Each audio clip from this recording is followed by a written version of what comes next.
గుంటూరు కార్పొరేషన్లో టీడీపీ నేత అమృతరావు హల్చల్ చేశారు. కమిషనర్ను బెదిరించారు అంటూ అమృతరావుపై ఆరోపణలు వచ్చాయి.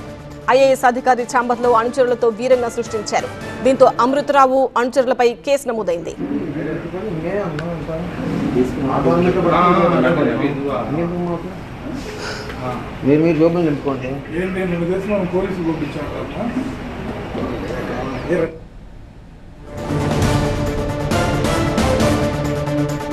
మరోవైపు దాడి ఘటనపై టీడీపీ నేత అమృతరావు వివరణ ఇచ్చారు. తాను అద్దాలు ధ్వంసం చేయలేదని, కావాలంటే సీసీ కెమెరాలు పరిశీలించాలని అన్నారు.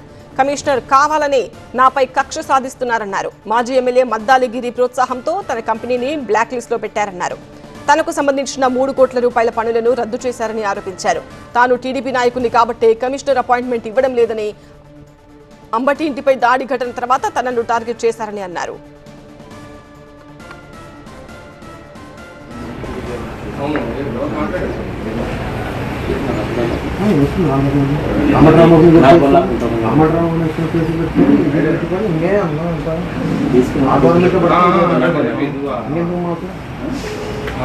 మీరు జోబులు నింపుకోండి.